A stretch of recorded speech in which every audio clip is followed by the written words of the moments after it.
तो दोस्तों आज मैं एक्सप्लेन करने वाला हूँ 2022 में आई मूवी चुप को। इसकी IMDb रेटिंग है 7.8 आउट ऑफ 10 जो कि मूवी के हिसाब से सही है। मैं मूवी को एक्सप्लेन करूंगा, लेकिन उससे पहले अगर आप हमारे चैनल पर नए हैं तो नीचे लाल कलर से लिखे सब्सक्राइब को दबाकर ग्रे कर दें। इससे आप हमारे चैनल से जुड़ जाएंगे और आने वाली वीडियोस को देख पाएंगे। मूवी की शुरुआत में हम IG ऑफिसर अरविंद को देखते हैं, जो कि एक आदमी के खून होने की जाँच पड़ताल कर रहे होते हैं। वो आदमी नग्न अवस्था में अपने बाथरूम में पाया गया था, जिसके पूरे शरीर में घाव के निशान थे, मानो कि उसे सर्जिकल नाइफ से काटा गया हो। उस आदमी के माथे पर उल्टा त्रिकोण का निशान बना हुआ था और उसके हाथ पैर सेलोफेन पेपर से बंधे हुए थे, जिस पर अलग ही तरह की पत्तियों वाली आकृति बनी हुई थी। और पेशे से वो फिल्म क्रिटिक था, यानी कि मूवीज देखकर उनको रेटिंग्स देना और उन पर अपने विचार लिखना कि फिल्म कितनी बुरी थी और कितनी अच्छी।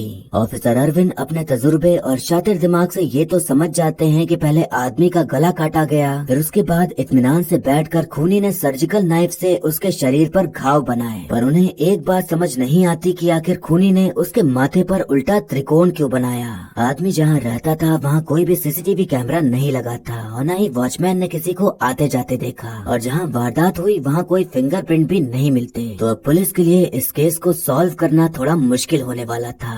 अब इसके बाद हम डैनी नाम के एक लड़के को देखते हैं, जो कि डैनीज फ्लावर नाम की दुकान चलाता था, जहाँ वो हर तरह के फूल बेचता था। डैनी की दुकान और मकान दोनों एक ही जगह थे और परिवार में उसका कोई नहीं था, बस उसके फूलों से भरा बगीचा ही उसका अपना था। हमें देखने को मिलता है कि डैनी खुद से ही बातें किया करता था, जैसे अक्सर हम अकेले होने पर करते हैं। खुद से ही सवाल करते हैं और खुद ही को जवाब देते हैं। डैनी का एक रूप थोड़ा मासूम और दयालु किस्म का था, वहीं दूसरा रूप थोड़ा अकड़ू और गुस्सैल किस्म का था। तो शायद इतने लंबे वक्त तक अकेले रहने पर उसने अपने अंदर ही एक नई पहचान बना ली थी, जिससे वो बातें करता रहता था। कमाल की बात तो ये थी कि वो 2-2 कप चाय पीता था और खाते टाइम 2 प्लेट खाना मंगाता था। तो इससे पता चलता है कि उसके दिमाग में उसकी दूसरी पहचान काफी हावी थी। अब हम देखते हैं कि उसके दुकान में नीला नाम की एक सुंदर लड़की आती है, जो कि फूलों को देखते हुए खुद से ही बातें करे जा रही होती है। तो डैनी जब उसे देखता है तो बड़ा खुश हो जाता है, क्योंकि जिस तरह से वो अपने आप से बात किया करता था वैसे ही वो भी कर रही थी। तो ये चीज देखकर डैनी की आंखों में चमक आ जाती है और सोचता है कि ये तो उसी के टाइप की है।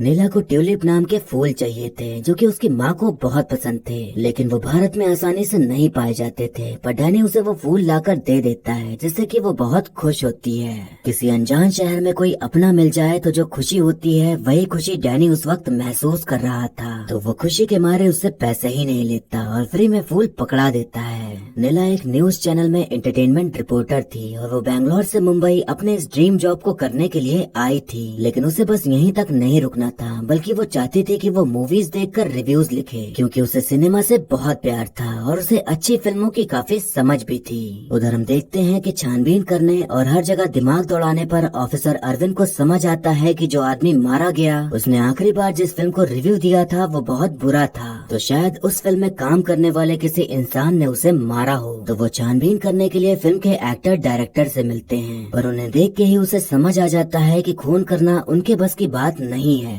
ऑफिसर अरविंद को फिल्म के पोस्टर में वही पत्तियों वाली आकृति दिखाई पड़ती है जो सेलोफेन पेपर में थी। तो उन्हें पता चलता है कि ये फिल्मों के पोस्टर्स में ऐसे ही भौकाल मारने के लिए लगा दिया जाता है, ताकि लगे कि फिल्म को बहुत सारे पुरस्कार मिले हैं। अब एक दिन नीला फूल लेने के लिए दोबारा से डैनी की दुकान आती है, तो डैनी के दिल में मुरझाए फूल फिर से खिल उठते हैं। लेकिन तभी उसे पता चलता है कि वो खुद से बातें नहीं करती, बल्कि ब्लूटूथ वाले ईयरफोन लगा के अपनी सहेली से बतियाया करती है। तो उसके दिल में जो प्यार के फूल खिले थे वो पूरी तरह मुरझा के एकदम सूख जाते हैं, और इस बार अपने पुराने पैसे वसूलते हुए वो उससे फूल के और ज्यादा पैसे ले लेता है। हम देखते हैं कि अब ऑफिसर अरविंद उस उल्टे त्रिकोण की पहेली सुलझा लेते हैं और उन्हें पता चलता है कि वो उल्टा त्रिकोण नहीं बल्कि स्टार है। तभी उन्हें एक और मौत होने की खबर मिलती है। तो क्राइम सीन पर पहुंचने पर उन्हें एक खौफनाक मंजर दिखाई पड़ता है। आदमी का आधा शरीर ट्रेन की पटरी के किनारे पड़ा था और बाकी नीचे के हिस्से के चीथड़े उड़ चुके थे। और गौर करने वाली बात ये थी कि उसके माथे पर पूरा एक स्टार बना हुआ था और पेशे से वो भी फिल्म क्रिटिक था।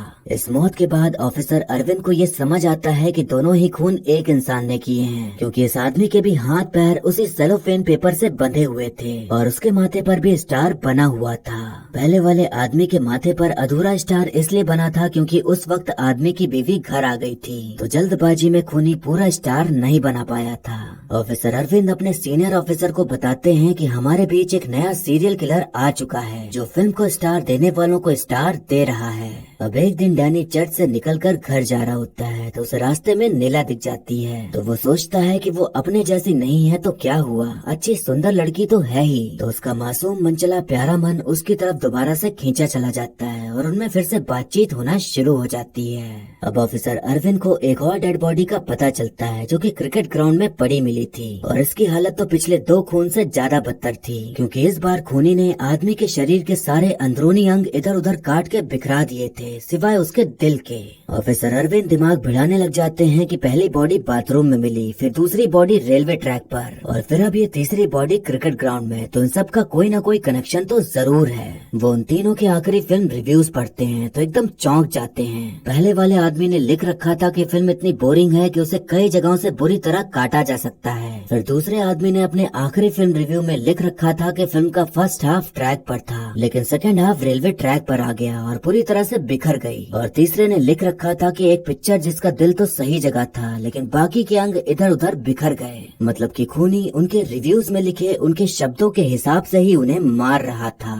अब एक शाम डैनी कागज के फूल बनाकर उन्हें देने के लिए नीला के घर पहुंच जाता है। नीला पहले तो थोड़ा सा अचंभित होती है कि उसे घर कैसे पता चला, पर उसे अपने सामने देखकर खुश भी होती है, तो वो इस बात पर ज्यादा ध्यान नहीं देती। अब हम देखते हैं कि एक नई फिल्म रिलीज होती है तो सभी फिल्म क्रिटिक खूनी के डर के मारे उसे 5 में से 5 या 4 रेटिंग दे रहे होते हैं, लेकिन कार्तिक नाम का एक फिल्म क्रिटिक मूवी को खाली 1.5 स्टार देता है, तो सारी पुलिस फोर्स उसके घर पर उसे सिक्योरिटी देने पहुंच जाती है। पुलिस वाले परेशान होते हैं कि इतने नाजुक परिस्थिति में जैसे बाकी 5 स्टार दे रहे थे वैसे ही ये भी दे देता तो कौन सा आसमान में सितारे कम हो जाते। कार्तिक अरविंद से कहता है कि मुझे पत्रकारिता और सिनेमा से बहुत प्यार है, अगर मूवी के बारे में झूठ बोलता तो दोनों को धोखा देना होता, शायद मैं खुद का भी मुंह देखने के काबिल नहीं होता, इसलिए जो सही था वही किया, पर आपको परेशानी हुई उसके लिए माफी चाहता हूँ। अब हम देखते हैं कि डैनी थोड़े से ट्यूलिप के फूलों को लेकर अपने बेसमेंट में जाता है जहाँ पर गुरु दत्त की फोटो लगी हुई थी। वो उनके सामने 5 फूल लगाता है जिसमें से एक फूल आधा काट देता है। अब यहाँ हम देखते हैं कि डैनी ने एक फिल्म क्रिटिक को बांध रखा है जिसने उस फिल्म को 4.5 स्टार दिए थे जो जल्द ही रिलीज हुई थी, और यहाँ ये राज पूरी तरह से खुल जाता है कि डैनी ही वो खूनी है जो सभी फिल्म क्रिटिक्स को मारते आ रहा है। वैसे आप शुरुआत में ही समझ गए होंगे कि खूनी डैनी ही था।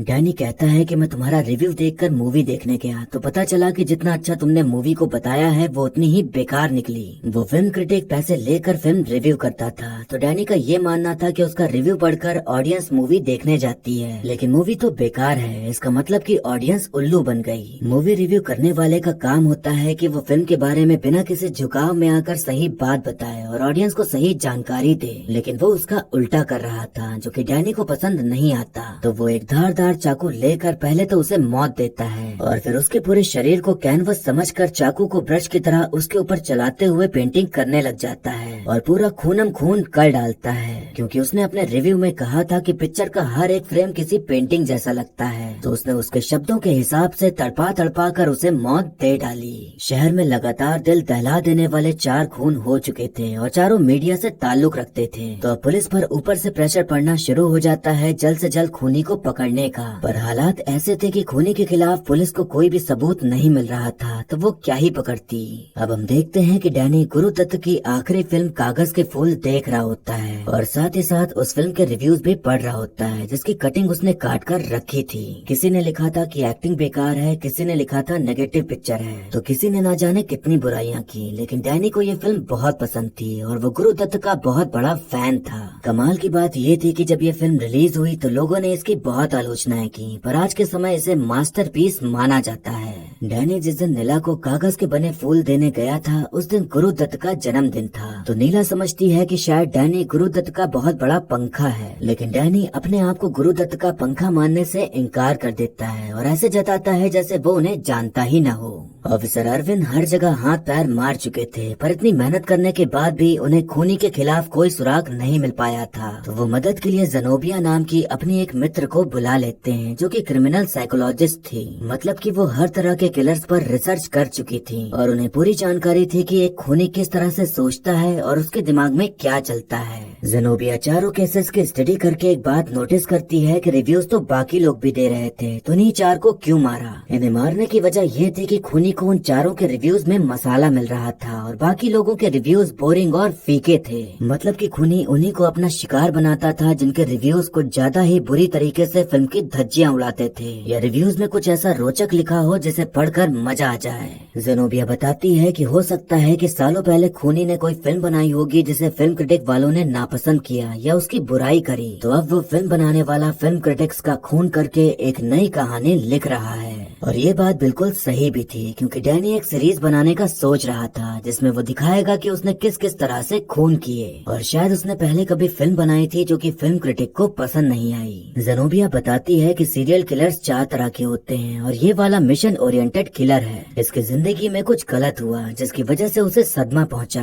और फिर उसके दुख दर्द ने मिलकर उसके दिमाग में एक मिशन पैदा कर दिया कि उसे क्या करना है और उसका मकसद क्या है। ऐसे सीरियल किलर्स अपने आप को विलन या खूनी नहीं बल्कि हीरो मानते हैं और सोचते हैं कि वो अच्छा काम कर रहे हैं। और इस साइकोपैथ सीरियल किलर का मिशन है कि बिके हुए फ्रॉड, झूठे, दोगले फिल्म क्रिटिक्स से सिनेमा को बचाना। अब हम देखते हैं कि डैनी और नीला के दिलों में जो एक दूसरे के लिए प्यार के फूल खिल रहे थे वो अब एक दूसरे में खुशबू फैलाने को तैयार थे। तो एक दिन बारिश के मौसम में वो समय आ ही जाता है जब दोनों लोग इतने करीब आ जाते हैं कि वो एक दूसरे की सांसों को महसूस कर पा रहे थे और फिर धीरे धीरे उनके बीच इतनी भी जगह नहीं बचती कि हवा भी गुजर सके और फिर उनमें वही होता है जो आप अभी सोच रहे हैं। अब ऑफिसर अरविंद और ज़ेनोबिया खूनी को पकड़ने के लिए एक जाल बिछाने का सोचते हैं जिसमें कि उन्हें फिल्म क्रिटिक कार्तिक और नीला की मदद लगने वाली थी। वो सोचते हैं कि नीला आने वाली एक कॉमेडी फिल्म का रिव्यू करे और अगर वो अच्छी हो तो भी बुरा लिखे और ऐसा लिखे कि इंटरेस्टिंग हो तो खूनी का ध्यान उसकी तरफ जरूर जाएगा।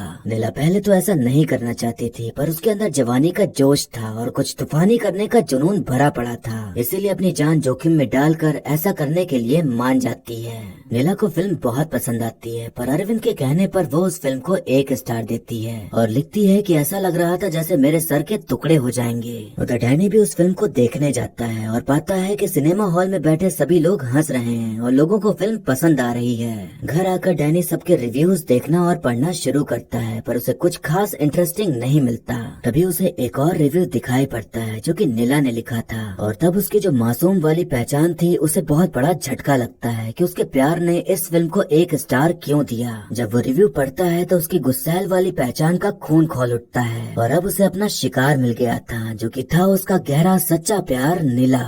जब से नीला उस प्लान में शामिल हुई थी तब से वो अरविंद के निगरानी में ही थी, जिस वजह से वो ना तो डैनी से मिल पाई थी और ना ही उससे बात हो पाई थी। और अब जाकर नीला को एहसास हो रहा था कि उसने जोश जोश में अपनी जान ही दांव पर लगा दी है। उसे अपनी माँ से अलग अकेले घर में रखा गया था, तो वो परेशान हो रही थी कि अगर कुछ गड़बड़ हो गई तो माँ का क्या होगा। तभी हम देखते हैं कि वहाँ पर डैनी आ जाता है और सबसे पहले उसकी मुलाकात ऑफिसर अरविंद से होती है। फिर नीला जब डैनी को देखती है तो उसे गले लगाकर राहत की सांस लेती है। अरविंद थोड़ी देर रुकने के बाद नीला के प्रेमी यानी कि डैनी को जाने बोलता है, पर डैनी एकदम मासूम बनकर ऐसे दिखाता है जैसे कि उसे नीला की चिंता हो, तो वो वहाँ से नहीं जाता। ऑफिसर अरविंद को भी यही लगता है कि लड़का मासूम है और अगर उसके साथ रहेगा तो वो थोड़ा शांत रहेगी, तो वो उसे रुकने की अनुमति दे देते हैं। ऑफिसर अरविंद रूम के बाहर चले जाते हैं तो अब डैनी अपने असली रूप में आ जाता है और नीला के हाथ पैर उसी सेलोफेन पेपर से बांधकर उसे खिड़की से फेंक देता है और वो बगल में स्थित महबूब स्टूडियो में जा गिरती है।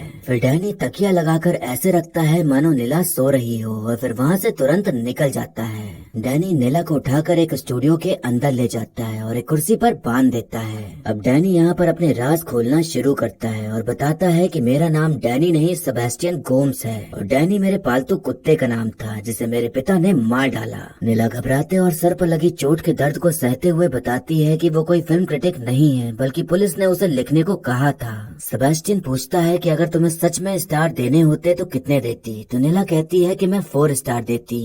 सेबेस्टियन बताता है कि वो मूवी एक मंगोलियन फिल्म की कॉपी है, उसे ऑफिशियली रीमेक नहीं किया बल्कि उसके सीन्स को कॉपी किया, जिसका मतलब कि चोरी की है। अगर तुम सच में 1 स्टार देके कहते कि कॉपी फिल्म है तो मैं तुम्हारे पाँव छूता और मेरा प्यार भी जिंदा रहता, लेकिन तुम्हें तो कोई जानकारी ही नहीं थी जिसका खामियाजा अब तुम्हें भुगतना पड़ेगा। मतलब कि सेबेस्टियन को इस बात से दिक्कत नहीं थी कि उसने 1 स्टार दिया, बल्कि दिक्कत इस बात से थी कि उसने जनता को ये नहीं बताया कि फिल्म कॉपी की गई है। उधर अरविंद के दिमाग में डैनी बार बार खटक रहा था तो वो उसके बारे में जानकारी निकलवाता है तो पता चलता है कि उसकी फूलों की दुकान है। उसके दिमाग में जो भी छोटे छोटे सुराग थे वो उन्हें कनेक्ट करने की कोशिश करने लगता है तो उसका शक अब सीधा डैनी पर जाता है तो वो तुरंत नीला के रूम की तरफ भागता है, पर नीला तो रूम में थी ही नहीं। अरविंद समझ जाता है कि वो उसे खिड़की के रास्ते स्टूडियो ले गया है तो वो भी वहीं से कूदकर स्टूडियो पहुंच जाता है। सेबेस्टियन एक बड़ी सी लाइट नीला के ऊपर गिराकर उसे मारने ही वाला होता है कि तभी वहाँ अरविंद आ जाता है और गोली चलाकर डैनी को घायल करते हुए नीला को बचा लेता है।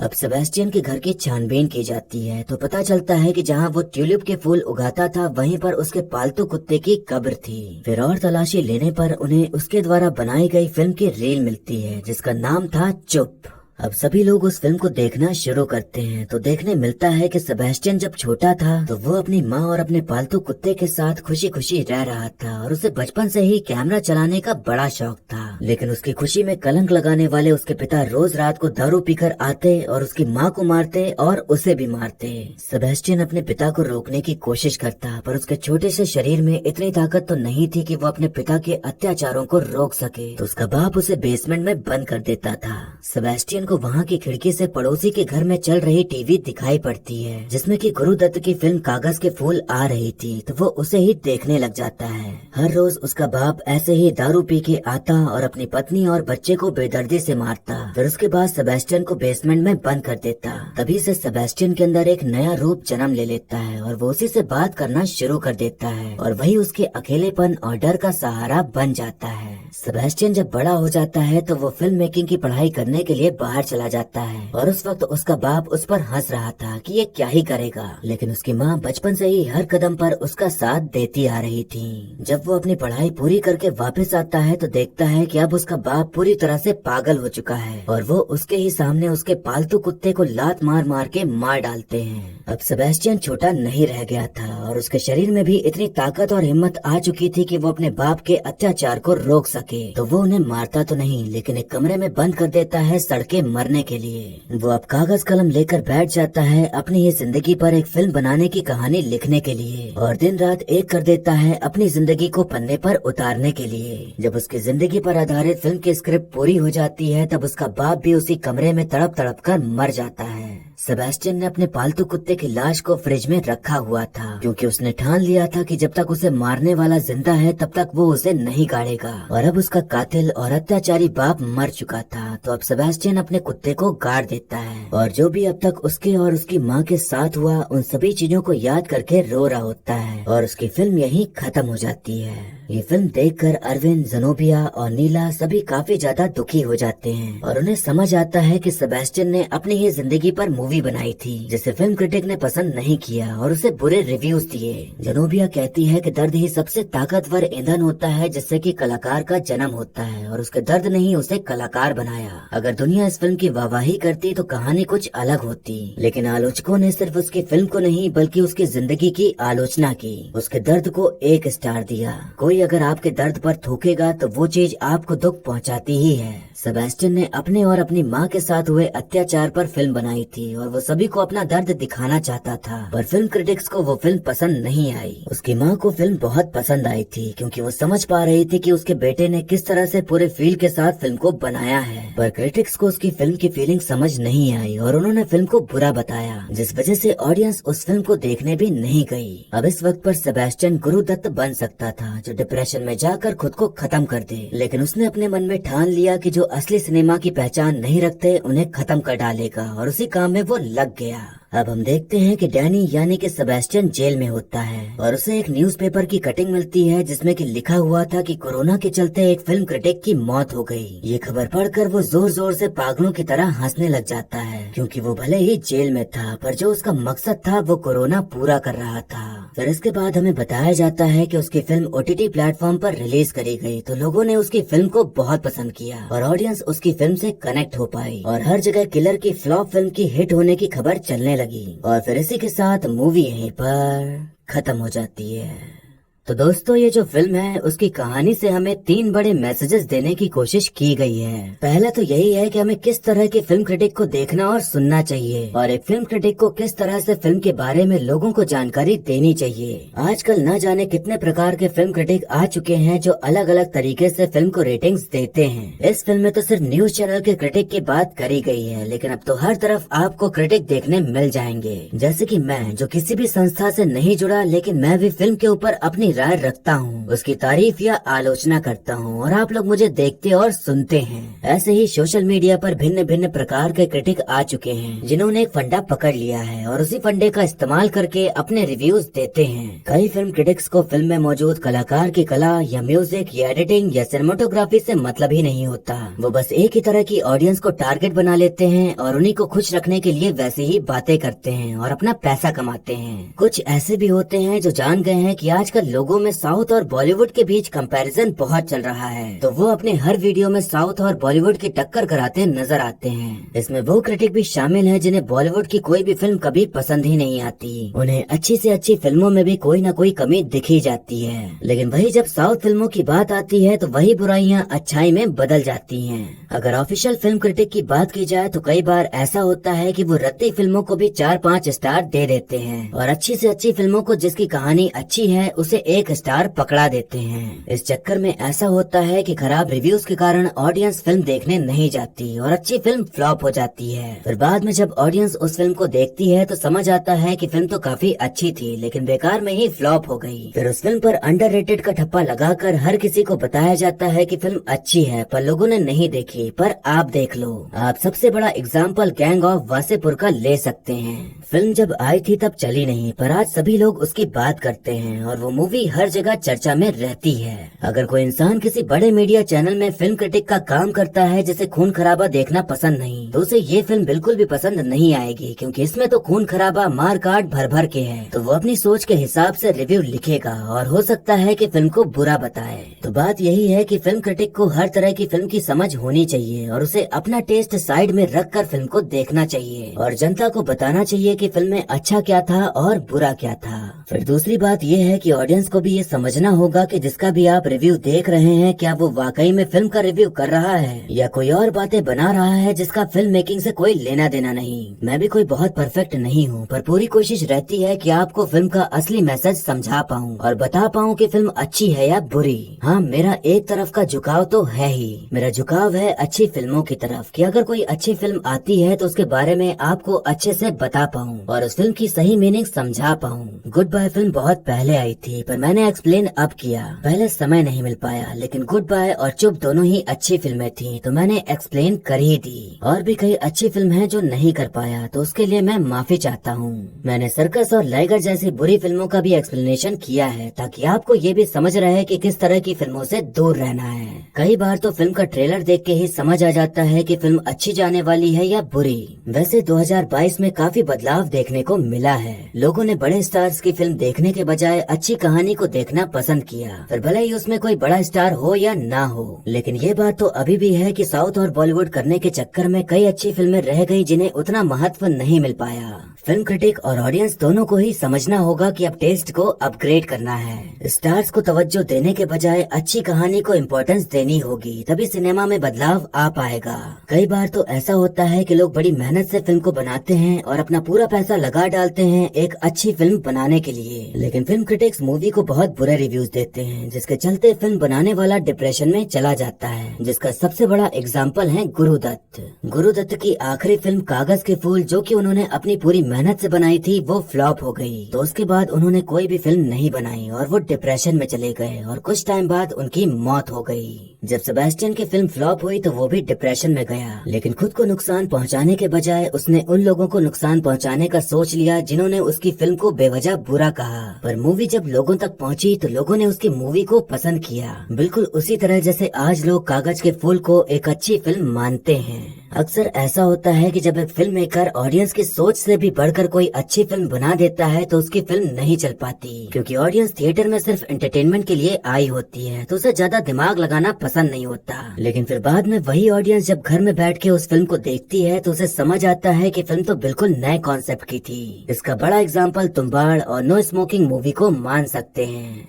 अब फिल्म की बात करें तो ये थ्रिलर जॉनर में आती है, लेकिन हमें इसमें बिल्कुल भी थ्रिल देखने को नहीं मिलता और सस्पेंस तो ना के बराबर है। खूनी के बारे में तो हमें पहले ही बता दिया गया कि यही खून कर रहा है, तो सस्पेंस और थ्रिल तो तभी खत्म हो जाता है। सारा थ्रिल तो ऑफिसर अरविंद के लिए ही था, क्योंकि उन्हें ही कुछ नहीं पता था कि खूनी कौन है और कैसे खून कर रहा है। बाकी ऑडियंस के लिए तो ये फिल्म खुली किताब जैसी थी। अब जिन लोगों को सस्पेंस या थ्रिलर से भरी मूवीज देखना पसंद होगा, उन्होंने इस फिल्म को यही सोचकर देखा होगा कि मजा आएगा, पर ये फिल्म उस मजे के लिए है ही नहीं। तो जिन्हें वो मजा नहीं मिल पाया, जाहिर सी बात है कि उन्हें ये फिल्म पसंद नहीं आई होगी। ये फिल्म सिर्फ अपने मैसेज पर फोकस करती है जो वो ऑडियंस को देना चाह रही है, और शायद ये एक नए तरह के कॉन्सेप्ट वाली मूवी थी जिसके जरिए सभी को समझाने की कोशिश की गई कि फिल्म को देखने और उसे लोगों तक पहुँचाने का तरीका क्या होना चाहिए। जिन लोगों को मार काट नहीं पसंद, उन्हें ये फिल्म बिल्कुल भी पसंद नहीं आने वाली। पर ऑडियंस में स्लैशर मूवीज की बहुत डिमांड रहती है और कई लोगों को ऐसी फिल्में देखना पसंद होता है जिनमें लोगों को टॉर्चर किया जाए या उन्हें मारा पीटा जाए, और हॉलीवुड में इसका बहुत चलन है और ऐसी फिल्मों की डिमांड हमेशा बनी रहती है।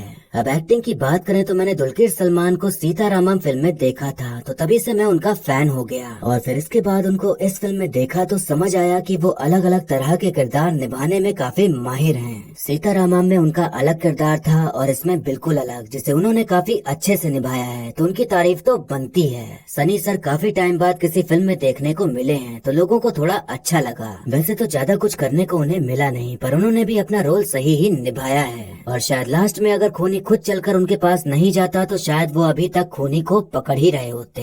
वहीं श्रेया ने भी अपने किरदार को अच्छे से निभाते हुए बढ़िया परफॉर्मेंस दी है, और बाकी जितने भी सह कलाकार इस फिल्म में मौजूद हैं, सबने अच्छा काम किया है। वीडियो के आखिर में बस इतना ही कहना चाहूंगा कि बॉलीवुड और साउथ करने वाले और एक ही तरह की सोच रखने वाले रिव्यूअर्स के चक्कर में मत पड़िए और खुद फिल्म को देखना शुरू करिए। मैं ये भी नहीं कह रहा कि मुझ पर ही भरोसा करिए, मैं भी इंसान हूँ, कई बार गलत हो सकता हूँ। हो सकता है कि आपको कोई मूवी पसंद आए जो मुझे पसंद ना आए, तो एक दूसरे का टेस्ट भी अलग हो सकता है, पर इस बात की गारंटी तो दे सकता हूँ कि आपके लिए मैं अच्छी मूवीज की वीडियोस लाता रहूंगा और अच्छे सिनेमा की वाहवाही करता रहूंगा, जिससे कि आपको भी अच्छे सिनेमा की जानकारी मिल पाए और आपको फिल्मों को समझने में सहायता मिले।